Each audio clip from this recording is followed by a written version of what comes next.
7వ చౌపాయి చూడండి. విద్యావాన్ గుణీ అతి చాతుర రామ కాజ కరివే కో ఆతుర ప్రభు చరిత్ర సునివే కో రసియా राम लखन सीता मन बसिया सूक्ष्म रूप धरि सियहि दिखावा विकट रूप धरि लंक जरावा भीम रूप धरि असुर संहारे रामचंद्र के काज सवारे విద్యావాన గుణి అతి చాతుర. ఇంతకు ముందు ఏమన్నారు? గుణములో జ్ఞానములో సముద్రము లాంటి వాడు ఆంజనేయుడు. ఇప్పుడు విద్యావాన, గొప్ప విద్యావంతుడు ఆయనట సూర్యుడి దగ్గర, సాక్షాత్తు సూర్యుడి దగ్గర విద్యాభ్యాసం చేశాడు. సూర్యుడెవరు? మహాతేజ సంపన్నుడు సూర్యుడు. సర్వ విద్యలు కూడా ముందు ఆయనలో నుంచి వచ్చాయి సూర్య భగవానుడు వల్ల. అయితే సూర్యుడి దగ్గర ఎట్లా విద్యాభ్యాసం చేశాడు అని అంటే, సూర్యుడు మరి ఎప్పుడు వేగంగా తిరుగుతుంటాడు కదా ఈ మొత్తం జగత్తుని.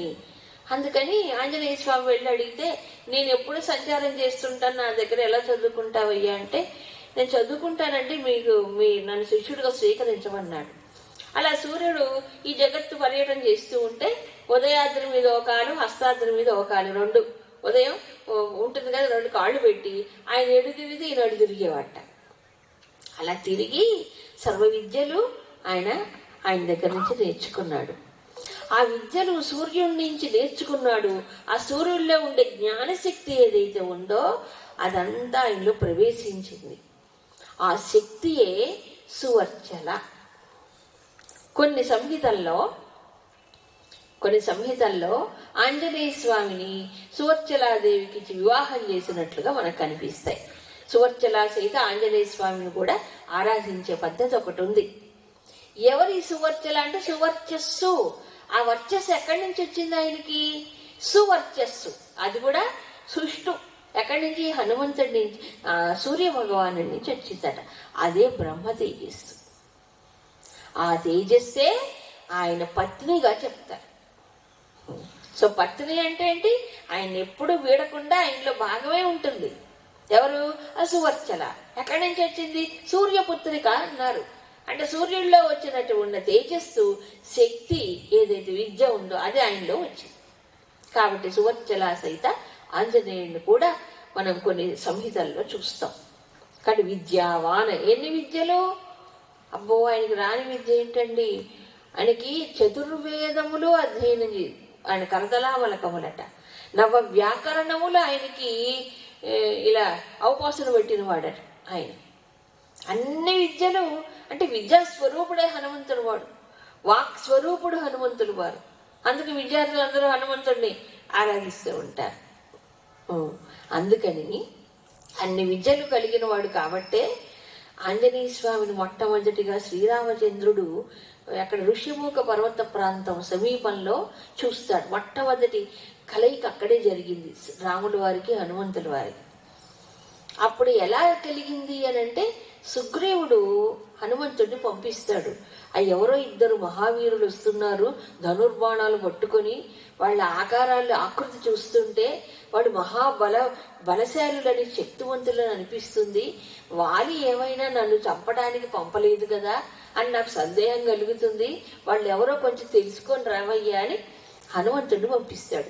ఈ దౌత్య కార్యం అప్పుడే మొదలైంది హనుమంతుడు. సరే, హనుమంతుడు రూపాన్ని మార్చుకొని వెళ్తారు. కొత్త వాళ్ళు కదా వాళ్ళు.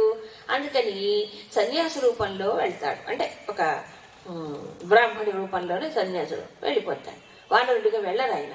వెళ్ళిపోయి ప్రశ్నిస్తాడు, అనేక ప్రశ్నలు వేస్తాడు. వాళ్ళు చూడగానే, మనిషి ఆకృతి చూడగానే వాళ్ళు ఎవరో గుర్తుపడతారండి. అంత ఇంగిత జ్ఞానం కలిగిన వాడు. మీరెవరో మహాపురుషుల్లా ఉన్నారు, మహారాజు లక్షణాలన్నీ మీ శరీరాల్లో కనిపిస్తున్నాయి, మీరు చూస్తుంటే జటలు ధరించి మరి నారచీరలు కట్టుకున్నారేమిటి, పైగా ధనుర్బాణాలు ధరించారు, తాపసిక వేషం వేసుకున్నారు, రెండు విరుద్ధంగా ఉన్నాయేమిటి అడుగుతాడు. మిమ్మల్ని చూస్తుంటే ఏదో కోల్పోయిన వస్తువును వెతుకుతున్నట్లున్నట్టు కనిపిస్తుంది, మీరు ఎవరి కోసం దేనికోసం వెతుకుతున్నారు, ఇలా అన్నీ మాట్లాడేస్తారు. ఇంతకు మీరు ఎవరు, ఎందుకు వచ్చారు, ఇన్ని ప్రశ్నలు వేస్తుంటే రాముడు మౌనంగా ఉన్నాడు, మాట్లాడాలి. మళ్ళీ అంటాడు, నేను ఇంత అడుగుతుంటే మీరేం సమాధానం చెప్పరే అంటాడు. అప్పుడు లక్ష్మణుడు రాముడి తరఫున మాట్లాడతాడు, పరిచయం చేస్తాడు. ఇదంతా విన్న తర్వాత, హనుమంతుడు వారి సంభాషణ విన్న తర్వాత రాముడు అంటారు, కిష్కింధకాండలో ఉంటుంది, లక్ష్మణ, ఇతన్ని చూస్తుంటే 4 వేదాలు అధ్యయనం చేసేవాళ్ళలాగా అనిపిస్తోంది, నవవ్యాకరణములు ఆయన ఉపాసన పెట్టినట్టుగా అనిపిస్తుంది, అంత చక్కని మధురమైనటువంటి ఒక భాష, కేవలం మాధుర్యం, పర్ఫెక్షన్ తెలుసు అంటే మాట మాట్లాడినప్పుడు తన మనసులో ఉండే భావనను చక్కగా వ్యక్తం చేయగలిగినటువంటి పొందిక, కుదురు ఆ భాషలో కనిపించాలి.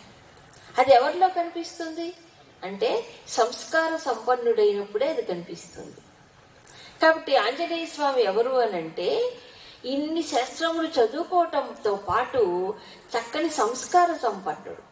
చూడండి, మనం బాగా గమనిస్తే ఎంత చదువు చదివినా లోపల సంస్కారం లేకపోతే వ్యక్తీకరణ రాదు. సంస్కార బలమే విద్యకి మెరుగు పెడుతుంది. కాబట్టి ఆంజనేయ స్వామిలో అలా విద్యతో పాటు సహజమైన సంస్కారంతో కలిసినటువంటి అలాంటి ఒక చక్కని భాష, ఆ మాట ఆయనలో ఉంది. ఒక్క మాట అంటాడండి రాముడు, దాన్ని బట్టి తెలుసుకోవచ్చు. శత్రువు అయినా సరే, కత్తి బట్టి చంపడానికి వచ్చిన శత్రువు అయినా ఈ స్వామి మాట్లాడితేనట వాడు కత్తి దించి వెళ్ళిపోతాడు. అంత మాధుర్యం, అంత చాతుర్యం, రెండు, మాధుర్యం చాతుర్యం. అంటే మాటలో ఏముంది అనదు, మాటలోనే అన్నీ ఉన్నాయండి, సమస్తం ఉన్నాయి. అసలు మనిషికి మధ్యలో కమ్యూనికేషన్ స్కిల్స్ అని ఓ పెద్ద ఇప్పుడు ఏమిటి పెడుతున్నారు కదా, క్లాసెస్ అన్ని పెట్టి వాళ్ళకి తర్ఫీదు ఇస్తున్నారు కదా. కమ్యూనికేషన్ స్కిల్స్ ఆంజనేయ స్వామి ద్వారా వస్తాయి.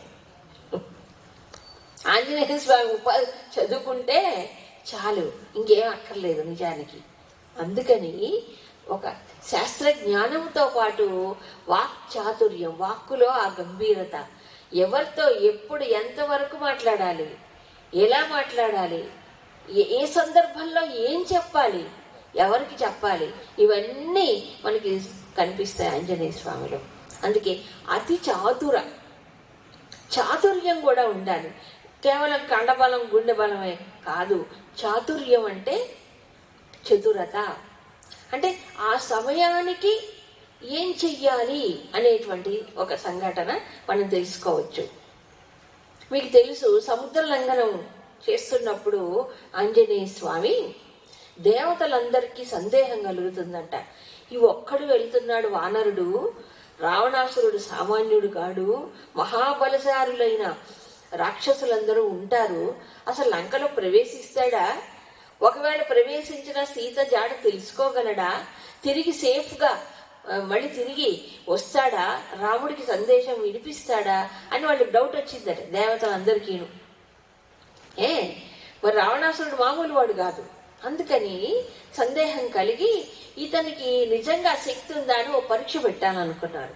దేవతలు పరీక్షించాలి అనుకుని వాళ్ళు నాగమాత అని ఒక ఆవిడ ఉంటుంది, సురస ఆవిడ పేరు. ఆ నాగమాతని ప్రేరేపించి, అమ్మా నువ్వు వెళ్ళి ఈ ఆంజనేయ స్వామిని అడ్డుపెట్టు అని పరీక్ష పెట్టడానికి ఆవిడని పంపిస్తారు. ఆ నాగమాత భయంకరమైన ఒక రాక్షస రూపాన్ని ధరించి స్వామి ఎగురుతూ ఉంటే ఆకాశ మార్గంలో పెద్దగా నోరు తెరిచి నిలబడి, ఓ వానరా, ఎక్కడికి వెళ్తున్నావు, నువ్వు దేవతలు నన్ను నీకు ఆహారంగా పంపించారు, ఆజ్ఞ ఇచ్చారు, కాబట్టి నువ్వు నోట్లో ప్రవేశించు, నేను మింగుతాను అని చెప్పింది. వెంటనే స్వామి అమ్మో నన్ను మింగుతుందా అని కంగారు పడలేదు. పైగా చిరునవ్వు నవ్వేట. అక్కడ వాల్మీకి రామ చిరునవ్వు నవ్వేట ఆయన. ఎందుకు నవ్వాడు ఆంజనేయ స్వామి అంటే, ఓహో దేవతలు నన్ను పరీక్షిస్తున్నారా అని నవ్వు వచ్చిందట. అనుకుని సరే అలాగే అమ్మా, నేను నీ నోట్లో ప్రవేశిస్తాను, నువ్వు నోరు తెరువు. ఈయన శరీరాన్ని పెంచాడు. కథ మీకు తెలుసుగా. ఈయన 10 యోజనాలు పెంచి ఆవిడ 20 యోజనాలు నోరు తెరిచింది. ఈయన 20 యోజనాలు శరీరాన్ని పెంచితే ఆవిడ 30 యోజనాలు పెంచింది. పోటీ పడి ఈవిడ నోరు తెర పెద్దగా చేయడం, స్వామి శరీరాన్ని పెద్దగా చేయటం. చివరికి 90 యోజనాలు అయిపోయింది. 90, 100 కూడా అయిపోయింది. సముద్ర విస్తీర్ణం అంత దాటాలి ఆయన. అంత పెద్ద శరీరాన్ని పెంచి ఇప్పుడు అంత పెద్ద నోరు ఆవిడ తెరిచి ఉంది, ఇలా లోపలికి వస్తాడని. వెంటనే క్షణంలో ఏం చేశారు తెలుసా అండి, అతి చిన్న శరీరం తీసుకొని, అంటే ఓ దోమలాగా, ఓ చిన్న దోమలాగా అయిపోయి అలా లోపలికి వెళ్ళిపోయి వెంటనే వచ్చేసాడు. ఇది చతురత, అవునా కదా? సో మనిషి ఇప్పుడు స్వామిలో శక్తి ఉంది, పెరిగే శక్తి ఉంది, తగ్గే శక్తి ఉంది, అవునా? పెరిగే శక్తిని ముందు ఉపయోగించి తర్వాత శరీరాన్ని ఏం చేశాడు, అతి చిన్నదిగా తీసుకుని ఆవిడ ఇంత పెద్ద నోట్లో ఈ చిన్నది బయటికి వెళ్ళి లోపలికి వెళ్ళి బయటకు వస్తే ఏం తెలియదుగా, క్షణంలో వెళ్ళిపోయాడు, లోపలికి వెళ్ళి బయటకు వచ్చాడు. అమ్మా నువ్వు నేట్లో ప్రవేశించమన్నావుగా, ప్రవేశించాను అన్నాడు. ఆవిడ ఆశ్చర్యపోయింది. ఓ ఇంత చాతుర్యం నీకుందే హనుమా అని చెప్పి ఆవిడ ఏం చేస్తుందంటే సంతోషిస్తుంది. హాయిగా వెళ్ళినానైనా నీకు జయం కలుగుతుంది అంట. కాబట్టి వచ్చిన ఆటంకాన్ని తన యొక్క చాతుర్యముతో ఏం చేశాడు ఆయన, బయటపడ్డాడు. అది కూడా కావాలి. అంటే మనిషికి ఎన్నో శక్తులు ఉంటాయి, సామర్థ్యాలు ఉంటాయి, టాలెంట్స్ ఉంటాయి. కానీ సమయస్ఫూర్తి లేకపోతే ఏ సమయంలో ఏ టాలెంట్ని ఎక్కడ ఉపయోగించాలి అది ముఖ్యం అండి. ఇప్పుడు స్వామిలో యోగ శక్తులు ఉన్నాయి. యోగ శక్తులు అంటే ఏంటి, పెరగటం, తగ్గటం, ఇలా రకరకాల రూపాన్ని మార్చుకోవటం అన్ని శక్తులే. 2 శక్తుల్ని ఉపయోగించాడు. ఇదే సముద్ర లంఘనంలో తర్వాత ఘట్టంలో సింహిక అనేటువంటి ఒక ఛాయాగ్రాహి, అంటే ఆవిడ కూడా ఓ రాక్షసు లాంటిదే. ఏం చేస్తుంది అటు ఛాయాగ్రాహి, పైన ఎగిరే ఏ ప్రాణినైనా నీడబడుతుందిగా, కింద సముద్రంలో ఉంటుంది అది కూడా సింహిక. ఆ నీడ పట్టుకొని లాగి తినేస్తుంది, లోపల మింగేస్తుంది. అది సింహిక, దాని పేరు. ఆ సింహిక స్వామి వెళ్తూ ఉంటే అబ్బో ఇది చాలా పెద్ద ప్రాణిగా ఉందే, నాకు మంచి ఆహారం దొరుకుతుందని అది ఏం చేసిందంటే నీడ పట్టుకొని లాగుతుంటే స్వామి వేగానికి ఆటంకం కలిగింది. అవి ఏమిటి, నేను ముందుకు వెళ్ళలేకపోతే అంత నలుదిక్కులా కలయి చూసి కింద చూస్తే అది కనిపించింది. చూడండి ఆయన మేధాశక్తి అంత గొప్పదంటే సమయస్ఫూర్తి అంటాడు. ఎంత చదివినా ఈ మేధ అనేది లేకపోతే, సమయానికి స్ఫురణ రాకపోతే చదివినంత దండగే, అవునా? అది కావాలి. మనకి ఎన్ని తెలివితేటలున్నా సమయానికి స్ఫురించాలి అది కదా. దాంతో చాతుర్యము కూడా జోడు చేశాడు. ఓ ఇది ఛాయాగ్రాహి. ఎప్పుడు చెప్పాడు, సుగ్రీవుడు వానరులందరినీ కలిపి ఈ 4 జట్లుగా విభజించినప్పుడు ఆయన మొత్తం భౌగోళ శాస్త్రాన్ని అంతా పరిశీలించిన వాడు. శాస్త్రం చదవలే సుగ్రీవుడు, అనుభవంతో తిరిగి ఈ భూలోకంలో ఎక్కడెక్కడే ఉన్నాయో అన్ని తెలుసు. అవన్నీ వానరులకి వివరించి చెప్పాడు. మీరు దక్షిణకి వెళ్తున్నప్పుడు ఇదిగో ఛాయాగ్రహి అనేది ఆ సముద్రంలో, దక్షిణ సముద్రంలో ఉంటుంది అని చెప్పాడు. వెంటనే ఫ్లాష్ అయింది హనుమంతుడికి. ఓహో సుగ్రీవుడు చెప్పిన ఛాయాగ్రాహి ఇది, దీన్ని చంపాలి తప్పదు అనుకుని ఇప్పుడు ఏం చేశాడు తెలుసా స్వామి, ఆమె నోట్లోకి ప్రవేశించాలి కదా, అది నోరు తెరవలే. సొరస అయితే నోరు ఇంత పెద్దగా తెరిచింది, అది మామూలు రాక్షసు కదా. నోరు ఆయన ఏం చేశాడు, వెంటనే ఆమె నోట్లో మింగాలని ప్రయత్నం చేసింది కదా, చిన్న రూపాన్ని ధరించి నోట్లోకి వెళ్ళిపోయాడు. అదే శక్తి. లోపలికి వెళ్ళిన తర్వాత పెద్దగా ఎదిగాడు. ఇప్పుడు ఏమైపోయింది, అది ఆ శరీరాన్ని భరించలేక తట్టుకోలేక ఏమైంది, అది చచ్చిపోయింది. అప్పుడు చీల్చుకొని స్వామి బయటకు వచ్చేసాడు. చూసారా,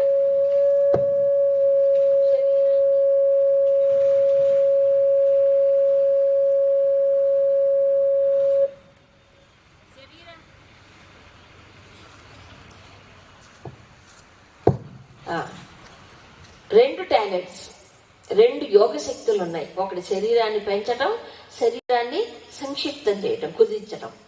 సురస దేవతలు పంపించారు కాబట్టి అక్కడేం చేశాడు, ముందు పెంచి తర్వాత తగ్గించి నోట్లో ప్రవేశించి బయటకు వచ్చాడు.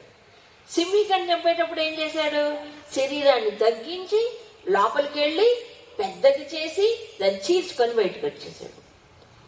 ఈ రెండిటిని చాతుర్యంతో ఉపయోగించాడు కదా. కాబట్టి ఎప్పుడు ఏ శక్తిని ఉపయోగించాలనేది మనిషి యొక్క చతురత ఆలోచన పైన ఆధారపడి ఉంటుంది. అన్ని చోట్ల అన్ని శక్తులు పనికిరావు. ఆ దేవతలు పంపించారు కాబట్టి అక్కడ తెలివితేటల్ని ప్రదర్శించాడు. ఇక్కడ సింహిక రాక్షసు కాబట్టి లోపలికి వెళ్ళి ప్రవేశించి చంపించేశాడు. దేవతలందరూ చూస్తున్నారు. ఇవన్నీ చూసి వాళ్ళందరూ కూడా సంతోషపడతారు. మా కార్యం నెరవేరుతుంది, రాముడు రాక్షస సంహారం చేస్తాడు.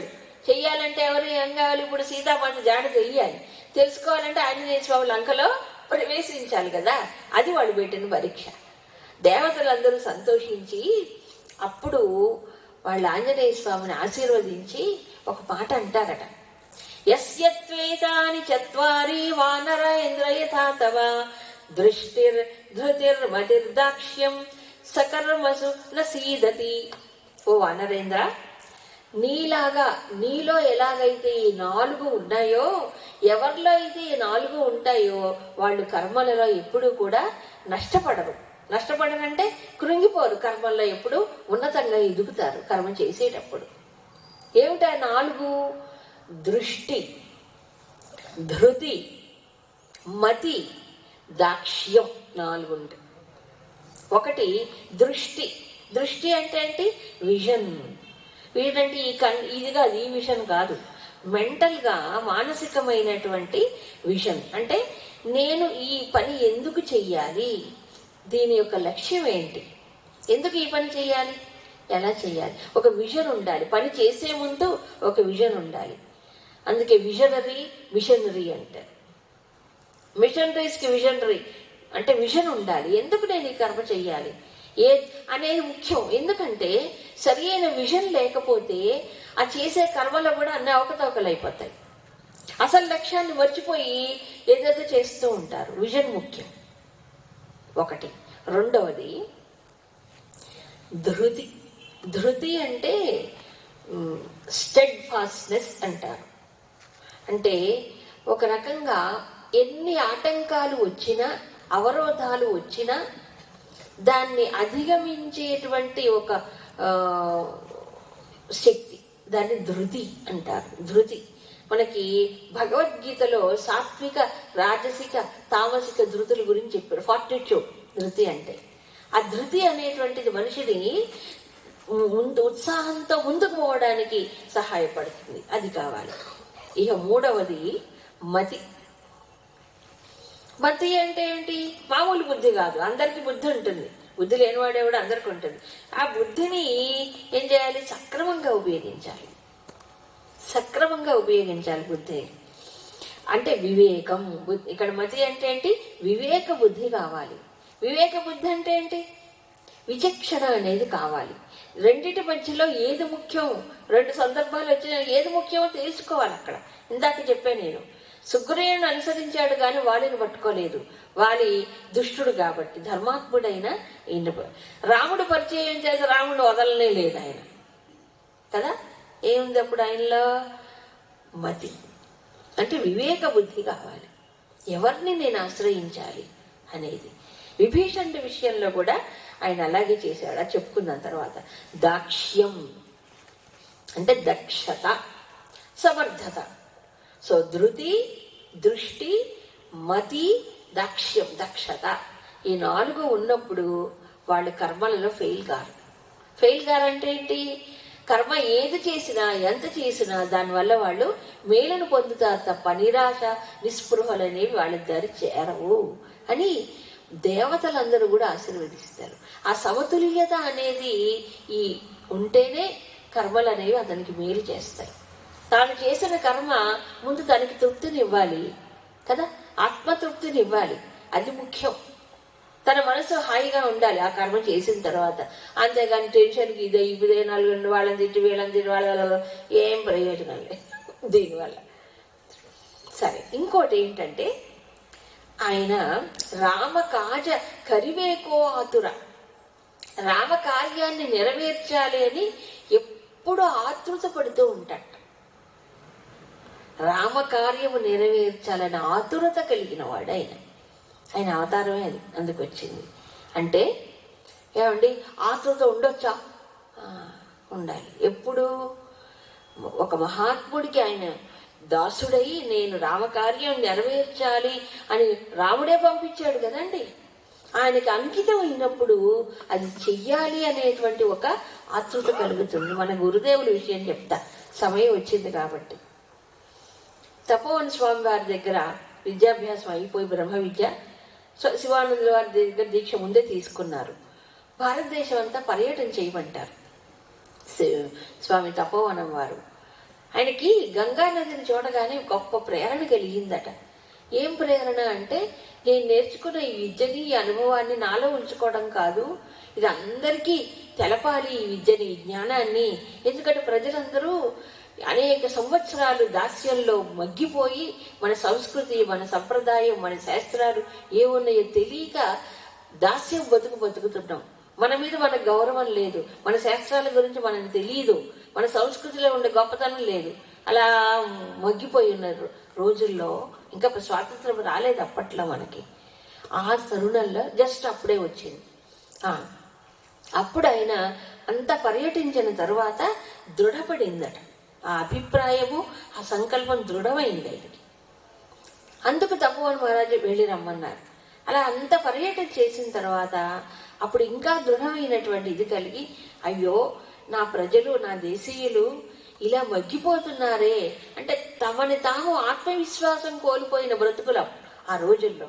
బ్రిటిష్ వాళ్ళ సంస్కృతి గొప్పది, ఇంగ్లీషు గొప్పది, అది గొప్పది, ఇది గొప్పది అని వాళ్ళకి దాస్యం చేస్తున్నారు. ఈ చదువుకున్న వాళ్ళు కూడా చదువు అంటే ఇంగ్లీష్ చదివే అన్నట్టు అయిపోయింది. మన శాస్త్రాలన్నీ ఎక్కడికో పోయాయి.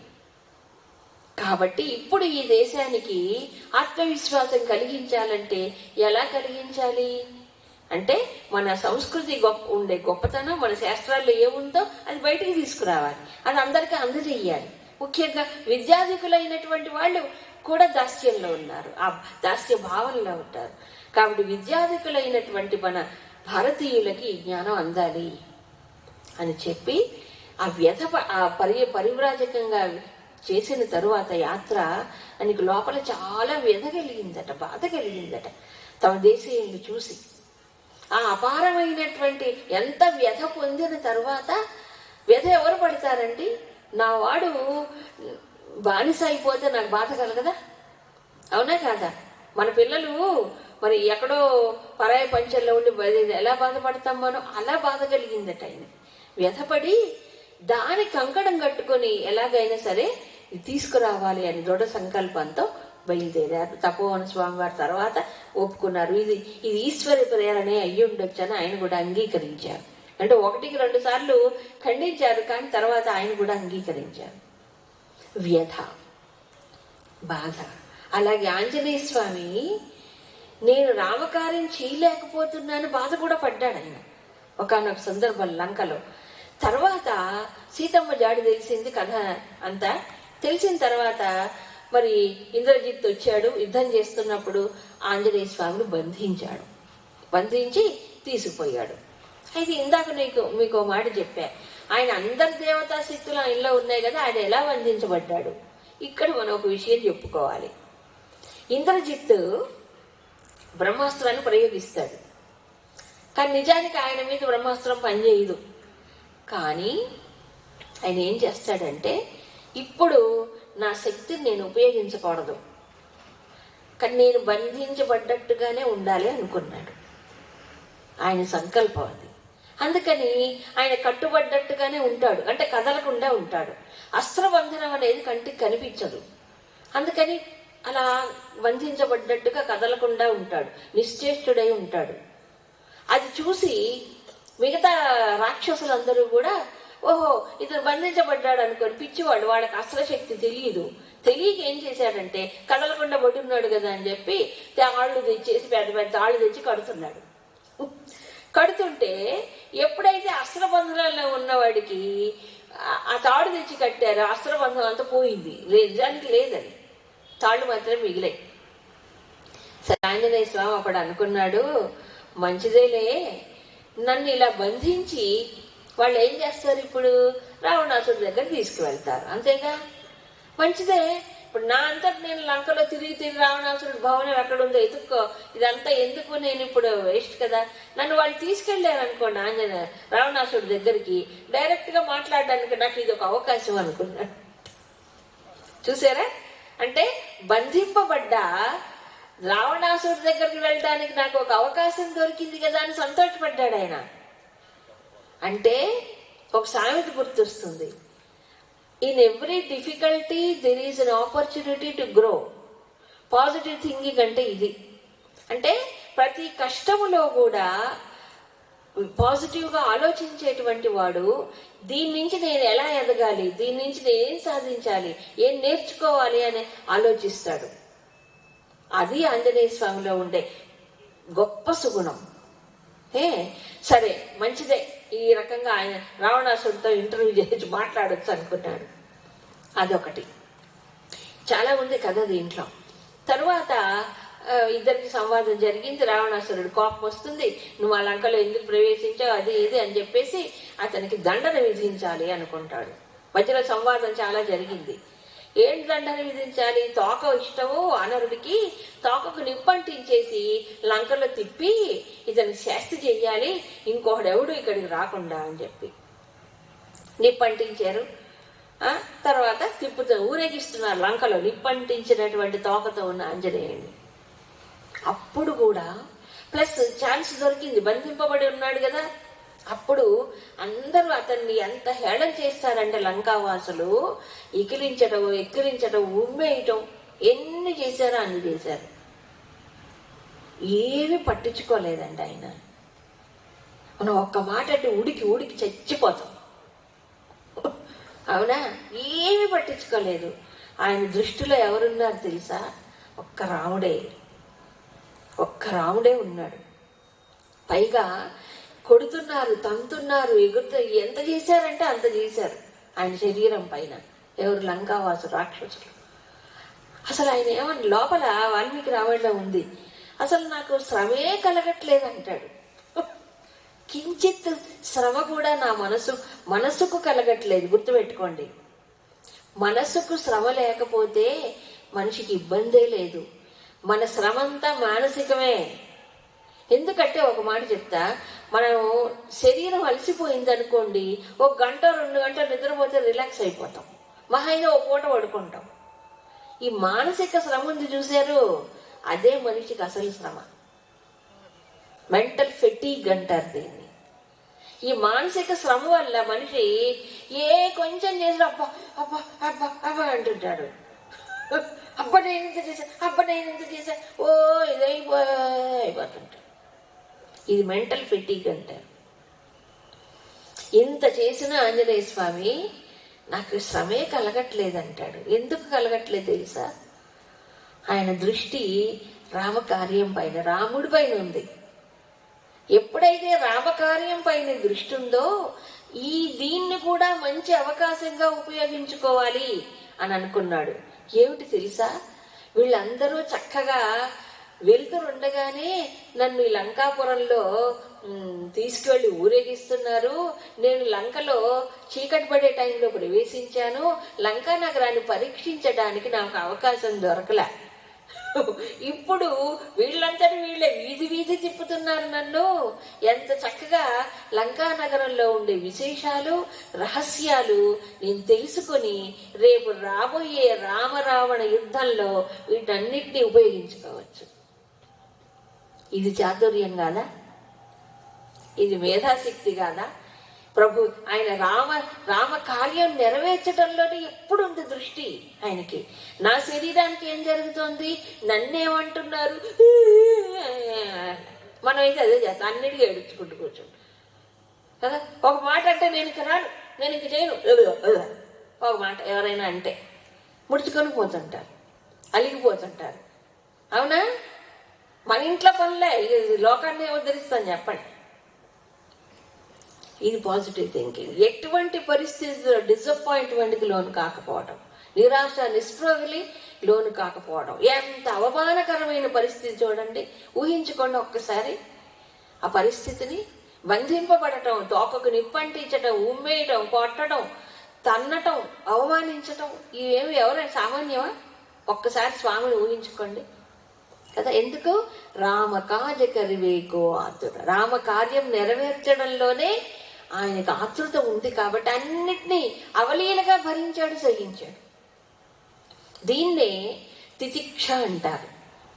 తితిక్ష అంటే సహనశీలత్వం కదా. సహనం సర్వదుఃఖానాం అప్రదీపకార పూర్వకం చింతా విలాపరహితం. ఒక్క ఆదర్శం ఒకటి పెట్టుకుంటే, ఇది నేను భగవంతుడికి చేస్తున్నాను, ఈ కార్యం భగవంతుడిది, ఇది నాది కాదు, నేను ఎవరిని ఉద్ధరించట్లేదు, నా భగవంతుడికి నేను చేస్తున్నాను. అది చేయటం వల్ల నాకు మేలు జరుగుతుంది. ఈ ఒక్కడి గుర్తిస్తే నిరంతర ఉత్సాహంలోనే ఉంటాడు.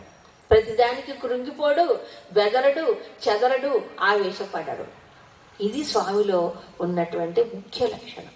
రామకార్యం ఎందే ఆయనకి. మరొకటి, రామకాజ కరివేకో ఆతురంటే ఎంత చెప్పుకున్నా తనివి తీరదండి. నిజానికి ఎన్ని రోజులైనా చెప్పుకోవచ్చు. స్వామి మైనాకుడు సముద్రం మీద ఎగురుతూ ఉంటే సముద్రుడు మైనాకుడిని ప్రేరేపిస్తాడు. అయ్యా మైనాక, నువ్వు నేను ఇద్దరం రుణపడి ఉన్నాం, ఈ వానరుడికి, ఆంజనేయ స్వామికి మనం ఆతిథ్యం ఇద్దాం అనుకున్నారు. సరే, మైనాకుడు పెరిగాడు, ఆయన ఆతిథ్యం ఇవ్వాలని స్వామి ఇలా వెళుతుంటే ఇలా ఎదిగాడు, ఢీ కొన్నాడు కొండని. ఒక్కసారి మైనాకుడు కదిలిపోయాట స్వామి ఢీ కొంటే. తర్వాత అప్పుడు అయ్యా వానర శ్రేష్ఠ, నేను మైనాకుడిని, మరి సముద్రుడు కూడా, మీ ఇద్దరం కలిసి ఆలోచించి మీకు ఆతిథ్యం ఇవ్వాలనుకున్నాం, కాసేపు విశ్రాంతి తీసుకోండి, ఓ పండో పొలమో తీసుకుని తర్వాత మీరు మీ ప్రయాణాన్ని సాగించండి అని కోరుకున్నాం. ప్రార్థిస్తే ఆయన ఒక మాట అంటాడు ఆంజనేయ స్వామి, నేను చాలా తుష్టోస్మి, నీ ఆతిథ్యాన్ని, నువ్వు మాట అన్నావుగా, చాలా తృప్తి, నేను తుష్టి పొందాను, చాలా సంతోషం, కానీ నాకు టైం లేదయ్యా, ఇక్కడ కూర్చొని నువ్వు ఇచ్చిన కాఫీ టీలు తాగటానికి నాకు టైం లేదు. ఎందుకు? నేను సూర్యాస్తమం అయిపోతుంటే నేను లక్కకి వెళ్ళిపోవాలి, ఇక్కడ టైం వేస్ట్ చేసుకోవడానికి నాకు అవకాశం ఎక్కడుంది? లేదుగా. పైగా ఆయన బయలుదేరే ముందు ఆ మహేంద్ర పర్వతం నుంచి అలా ఎగిరి నిలబడి వానరులందరూ కూడా కళ్ళలో ప్రాణాలు పెట్టుకొని ఉన్నారు. ఈయన గనక సీతమ్మ జాడ తెలుసుకొని రాకపోతే వాళ్ళ ప్రాణాలు వదిలేయాల్సిందే, అది సుగ్రీవాజ్ఞ. మరి వాళ్ళ ప్రాణాలన్నీ ఆయన చేతిలో ఉన్నాయి, ఎదురు చూస్తున్నారు. వానరులందరికీ సంతోషం కలిగేటట్లుగా ఎంత గొప్ప ప్రతిజ్ఞ చేస్తాడంటే స్వామి, నేను వానరుల్లాగా వెళ్తానని చెప్పలేదు ఆయన. యథా రాఘవ నిర్ముక్త శరస్వసన విక్రమ తద్వద్గచ్చే గమిష్యామి లంకాం అంటాడు. అంటే శ్రీరాముడు విడిచిపెట్టిన బాణములాగా, రామ బాణంలాగా లంకకి వెళ్ళిపోతాను. ఆ ఒక్క మాటలో ఎంత ఉందో, కర్మయోగం, జ్ఞానయోగం, భక్తి యోగం. రామ బాణం నేను అంటే ఆ బాణముల శక్తి ఎవరిది? ఇప్పుడు రాముడిది. సంకల్పం ఎవరిది? రాముడిది. అవునా? శక్తి గాని, సంకల్పం గాని, ప్రేరణ గాని అన్ని రాముడివే. నేనెవరిని? ఓ బాణాన్ని. రామ బాణానికి తిరుగుందా? వ్యర్థం అవుతుందా? అంటే ఏంటి? ఆయన చేతిలో నేను ఒక పరికరం. ఇదే కర్మయోగం. కర్మయోగం అంటే ముక్కుతూ మూలుగుతూ పనిచేయటం కాదు, మరేమిటి? ఇది భగవంతుడికి ఇదొక ఉపాధి. దీన్ని ఆయన ఉపయోగించుకుంటున్నాడు. నేనెవరిని? ఆయన ఉపయోగించుకుంటే ఓ పరికరాన్ని. ఎంత ఉత్కృష్ట భావన చెప్పండి ఇది. అంటే నాది కాదు ఈ శక్తి, కానీ నిజానికి ఆయనది శక్తి. కానీ ఆయన తన రాముడికి శరణాగతి పొందాడు కాబట్టి నేను రామబాణమే అంటాడు. తన శక్తిగా చెప్పుకోలేదు ఎప్పుడు స్వామి, అంత చేసినా కూడా అంతగా చెప్పలేదు ఆయన. కాబట్టి రామ కార్యం ఎందు ఆసక్తి. నాకు టైం లేదు, ఇక్కడ నేను వెళ్ళిపోవాలి, అని ప్రతిజ్ఞ చేశాడు కాబట్టి ఆ ప్రకారం వెళ్ళిపోయాడు. మనమైతే అబ్బో నన్ను మెచ్చుకుంటున్నారు, నాకు ఆతిథ్యం ఇచ్చారు, ఓహో మనం అక్కడ కూర్చొని ఎంజాయ్ చేస్తాం కాసేపు. ఆయనకి ఎంజాయ్మెంట్ కాదు, అచీవ్మెంట్ ముఖ్యం. మనకో ఎంజాయ్మెంట్ కావాలి, అచీవ్మెంట్ కాదు. కాబట్టి స్వామి పూజ్యుడయ్యాడు. నేనెంత సుఖపడాలని కాదు, నేనేం సాధిస్తాను, దేనికోసం నేను బతుకుతున్నాను. అలా రామకార్యం కోసమే ఆయన నిత్య నిరంతరం ఆలోచన. ఏది దాని ముందు అన్ని త్యాగం చేసినటువంటి వాడు ఆయన. రామకాజ కరివేకో ఆతుర. మరొకటి చాలా అత్యద్భుతమైనటువంటి విషయము మనం స్వామిలో గమనించవచ్చు. 8 చూడండి, 8వ చౌపాయి. ప్రభు చరిత్ర సునివే కోరసియా రామ లఖన సీతావన బసియా సూక్ష్మ రూప ధరిసి యహి దిఖావా వికట రూప ధరి లంక జరావా భీమ రూప ధరి అసుర సంహారే रामचंद्र के काज सवारे। ప్రభు చరిత్ర సునివేకో రస్య అంటే రసజ్ఞత అంటారు. రామచంద్రుడి యొక్క చరిత్ర, శ్రీరామచంద్రుడి యొక్క చరిత్రని వినటంలో ఆయనకి ఎప్పుడూ ఒక పారవస్యం ఉంటుందట. అంటే తను దాన్ని మర్చిపోతాడు రామకథ వింటూ ఉండగానే. రామలఖన సీతావన బసియ, ఆయన యొక్క హృదయంలో ఎవరుంటారు ఎప్పుడు? రామలఖన సీత అంటే ఏంటి? సీతా లక్ష్మణ సమేతుడైన రాముడు ఎప్పుడు ఆయన హృదయంలోనే ఉంటాడు. అది ఆయనలో ఉండే శక్తి. ఇప్పుడు చూడండి, మన హృదయంలో ఏముంటుందో దాన్ని బట్టి మనం ఉంటాం, అవునా? మన హృదయంలో ఏముంటుంది? ఇప్పుడు లౌకికమైన విషయాలు, లౌకికమైన కర్మలు, లౌకికమైన జంతలు, లౌకికమైన మనుషులు, ఈ ఆలోచన ఇవే తిరుగుతుంటాయి. ఇంకెప్పుడు వస్తుంది మనిషికి శక్తి, భక్తి, ముక్తి? రాదు. ఆయన మనసులో ఎవరుంటారట? నిత్య నిరంతరము రామలక్ష్మణ సీతారామలక్ష్మణులే ఉంటారట హృదయంలో. ఎక్కడ? హృదయంలో ఉంటారు, నివసిస్తారట. అందుకే కొన్ని బొమ్మలు చూపిస్తారు, ఇలా గుడ్డ చీలిస్తే రాముడు సీతమ్మ కనిపిస్తారు. చీల్చక్కర్లే, ఎప్పుడు ఉంటాడే, అక్కడే ఉంటాడు. ఎందుకని?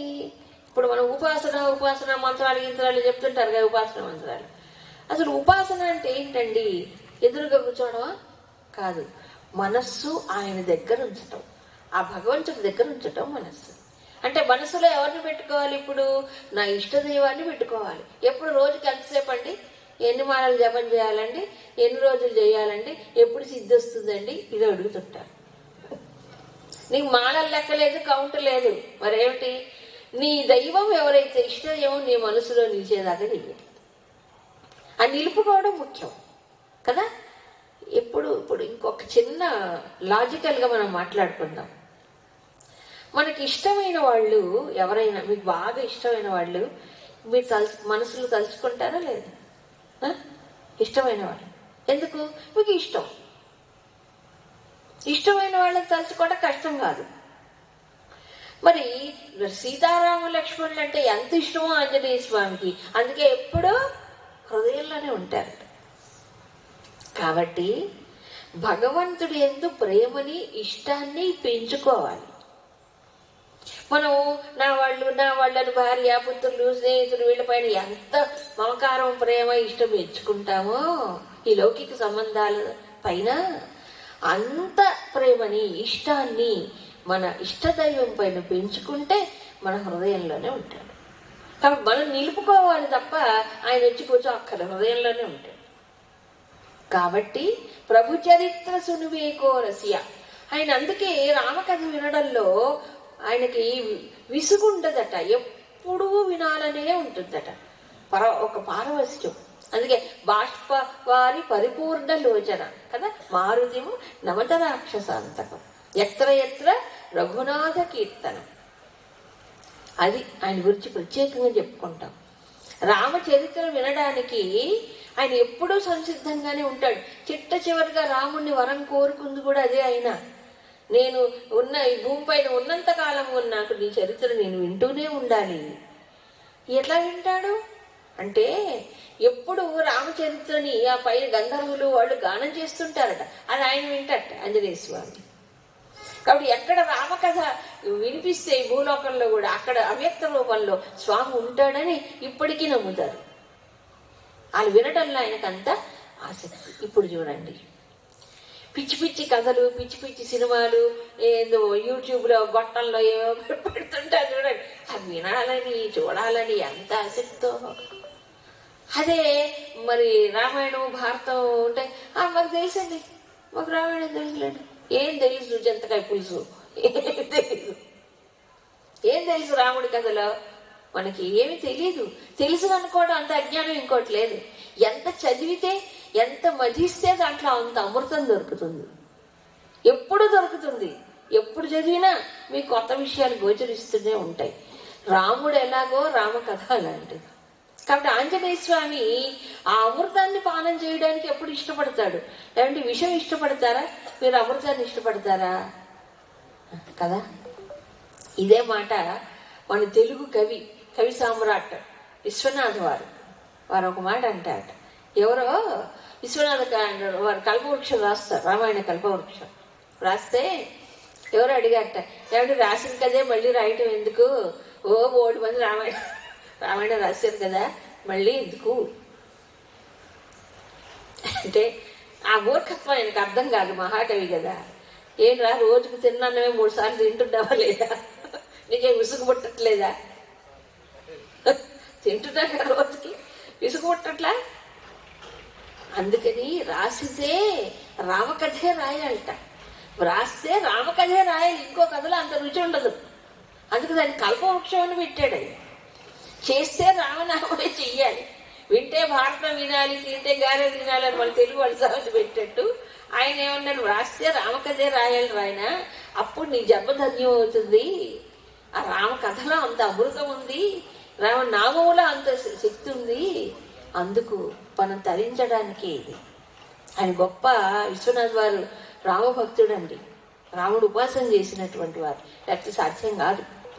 అలా ఏంటంటే ప్రభు చరిత్ర సునివేకోరస్య, ఎప్పుడు వినాలి భగవంతుడి కథలు వినాలి ఆసక్తి. అల్పమైన కథలు పక్కకు తోసేయండి, మనసు పాడైపోతుందండి. ఇప్పుడు సమాజంలో జరిగే ఘట్టాలు, సంఘటనలు అవి విని విని విని చూసి చూసి బుద్ధులన్నీ ఏమైపోతున్నాయి? మట్టి కలిసిపోతున్నాయి. కారణం అదే. ఏది వింటే, ఏది చూస్తామో అది మనకు అది లోపల ప్రవేశిస్తుంది. కాబట్టి రామకథ ఎంత విన్నా అంత సమాజం బాగుపడుతుంది. అందుకు కదా తపస్సు చేసి వాల్మీకి రామాయణాన్ని అందించారు మనకి. సరే, సూక్ష్మ రూపధరి సియహి దిఖావా, వికట రూపధరి లంక జరావా. సీతమ్మ దగ్గరికి వెళ్ళేటప్పుడు ఆయన లంకలో అంటే సముద్ర లంఘనం చేసి ఆయన సుమేరు పర్వతం పైన దిగుతారు. అక్కడి నుంచి లంకా నగరాన్ని అంతా పరీక్షించి అనేక విధాలుగా ఆలోచించి లంకలో ఎలా ప్రవేశించాలని ప్లాన్ చేసుకుంటారు. అక్కడికి వచ్చేటప్పటికి శరీరాన్ని తగ్గించుకుంటారు బాగా. ఆయన లంఘనం చేసేటప్పుడు పెద్ద శరీరం మేరు పర్వతం అంతా తర్వాత తగ్గించేశారు. అక్కడి నుంచి లంకలో ప్రవేశించేటప్పుడు సీతాన్వేషణ చేసేటప్పుడు ఆయన ఆలోచన చేశారట, ఈ కాస్త శరీరము కూడా రాక్షసులు నన్ను గుర్తిస్తారు సీత అన్వేషణ చేసేటప్పుడు, ఇంత పెద్ద శరీరం కూడా ఉండకూడదు అనుకుని ఒక చిన్న పిల్లో కుందేలు పిల్ల ఉంటుంది చూడండి, అంతగా శరీరాన్ని కుదించుకున్నారట. చిన్న పిల్ల అంతగా తగ్గించుకుని ఆయన లంకలో వెతికాట. లేకపోతే రాక్షసులు మామూలు వాళ్ళు కాదు, పట్టేసుకుంటారు. ఆ చిన్న వానరుడు అనుకోండి, ఎవరు పట్టించుకోరు. ఆ పిల్ల ఇప్పుడు కుక్కలు తిరుగుతుంటాయి, కుక్క పిల్ల మనం పట్టించుకుంటామా? అలా పట్టించుకోరు వాళ్ళు. అందుకని అంత బలశాలి తేజస్సంపన్నుడైన చిన్న రూపాన్ని ధరించి వెళ్ళిపోయాడు. సో సీతమ్మకి దర్శనం ఇచ్చినప్పుడు, సీతాదేవిని కలుసుకున్నప్పుడు కూడా ఎలాగున్నాడు ఆయన? చిన్న రూపంలో ఉన్నాడు. సీతమ్మ ఆ రూపాన్ని చూసి అనుకుంటుందట. ఈయనేమో మాట్లాడుతున్నాడు, అమ్మా నీకెందుకమ్మా ఇంత బాధ ఎందుకమ్మా, నేనున్నాను కదా, నేను నిన్ను భుజం పైన కూర్చోబెట్టుకొని క్షణంలో సముద్రాన్ని దాటి రామచంద్రుడికి అప్పగిస్తానమ్మా, నాతో రామ్మ అని బతుకులాడతాడు సీతాదేవి. కథ చాలా ఉందనుకోండి. అప్పుడు సీతమ్మ నవ్వి, హనుమా నీ కోతి బుద్ధి పోనిచ్చుకున్నా కాదు అంటుందట. నువ్వు ఇంత చిన్నవాడివి నన్ను ఎలా తీసుకెళ్తావు, నన్ను ఎలా వీటి మీద కూర్చోబెట్టుకొని సముద్రాన్ని ఎలా దాటుతావు అని మాట్లాడాను. అలా మాట్లాడేటప్పటికి అప్పుడు ఆయనకి ఈమెకి నా శక్తి తెలియదు పాపం, అందుకే అలా మాట్లాడుతాని ఒక్కసారిగా స్వామి పెంచేశాట రూపం. అక్కడే అశోకవనంలోనే పెద్ద రూపం, ఎంత పెద్ద రూపం అంత పెద్ద రూపం. అంత రూపాన్ని చూసి ఆ సీతమ్మ చాలా సంతోషించి అప్పుడు స్వామిని ప్రశంసించిందట. అవును, నీలో ఉండే శక్తి, తేజస్సు, బలము గరుత్మంతుడికి కూడా లేవు అని అనేక విధాలుగా శ్లాఘించి, అందుకే నిన్ను శ్రీరాముడు నా దగ్గరికి పంపించాడు అని అంటున్నప్పుడు. కాబట్టి సూక్ష్మరూపము ధరించగలడు, అవసరమైతే ఏం చేస్తాడు, మహాపెద్ద వేరు పర్వతాన్ని దిగుతాడు. ఇహ రాక్షస సంహారం చేసేటప్పుడు, లంకని కాల్చేటప్పుడు అప్పుడు ఎలాగయ్యాడు, భీకర రూపాన్ని దాల్చాడు. ఆ స్వరూపాన్ని చూసి లంకావాసులు అనుకున్నట్ట, ఈయన అగ్నిదేవుడేమో ఈ రూపంలో వచ్చాడేమో, ఈ వానరుడైతే ఇలా ఉండడు కదా, అగ్నిదేవుడు అనుకున్నట్ట ఒకసారి. ఆ ప్రకారంగా ఆయన తాళ్లతో కట్టేశాడు కదండి, బంధింపజేశాడు రావణాసురుడు. ఒక్కసారి తాళ్ళు తుంచేసి శరీరాన్ని పెంచేసి అప్పుడు గగన వీధుల్లో ఎగిరేట. ఎగిరి ఆయన ఏం చేశాట, చక్కగా మనం దీపావళికి చిచ్చుబొట్టుని వరుసగా పెట్టి ఒక్కొక్క అంటించినట్టు ఆయన ఒక్కొక్క ఇంటికి వెళ్ళి చక్కగా నిప్పు అంటించేశాడు. చూడండి, లంక అంతా ఊరేగించినప్పుడు ఆయన చూపులన్నీ ఎక్కడున్నాయి, లంకా నగర నిర్మాణములో, రహస్య స్థావరాలలో అన్ని గమనించుకొని అంతా అయిపోయిన తర్వాత అప్పుడు నిప్పంటించేసాడు. మొదలై నిప్పంటించలే, అవునా, మొదలై ఎగరొచ్చు కదా, ఎగరలే. మొదలు అంత ఇన్ఫర్మేషన్ గ్యాదర్ చేసుకొని అప్పుడు లంకని దహించాడు. అప్పుడు ఆయన వికట రూపధరి లంక జరావా, అందరు భయపడ్డారు. వాము ఈయన ఏ దేవుడో, అగ్నిదేవుడో ఏమో అని ఎంత భయపడ్డారంటే, దేవతలందరూ కలిసి ఇలా చేశారేమో అని రోదనలు వినిపిస్తున్నాయి లంకలో. ఇక తరువాత భీమరూపధరి అసుర సంహారి, అసురులని రాక్షసుల్ని కూడా లంకా నగరంలో ఆయన మరి సంహరించాడు. అప్పుడు ఆ శక్తిని ప్రయోగించాడు ఆయన. అప్పుడట మొత్తం రావణాసురుడి యొక్క సైన్యంలో 8వ వంతు, ఎన్ని లక్షల మంది సైన్యం, 8వ వంతు ఒక్క ఆంజనేయ స్వామి మట్టు పెట్టేశాడు. చూడండి, ఒక్క ఆంజనేయ స్వామి ఎవ్వరి సహాయం లేకుండా మొత్తాన్ని అక్షకుమారుడు మహాబలశాలి రావణాసురుడు చిన్న కొడుకు సంహరించాడు. ఒక్కసారిగా లంకా నగరం అంతా కుతకుతలాడిపోయిందండి. మంటలతో కాదు, మానసికంగా మొత్తం ధైర్యాన్ని కోల్పోయాడు. రావణాసురుడు కూడా గుండె బద్దలైపోయింది. ఒక్క వానరుడు ఈ లంకలో ప్రవేశించి ఇంత చేస్తాడని ఒక గుబులు పుట్టేసింది రావణాసురుడు ఒక్కసారిగా. అలా గుండె దడదడ లాడించి మళ్ళీ బయటకు వచ్చేసాడు ఆయన. మిగతాది రేపు చెప్పుకుందాం. హరి ఓం.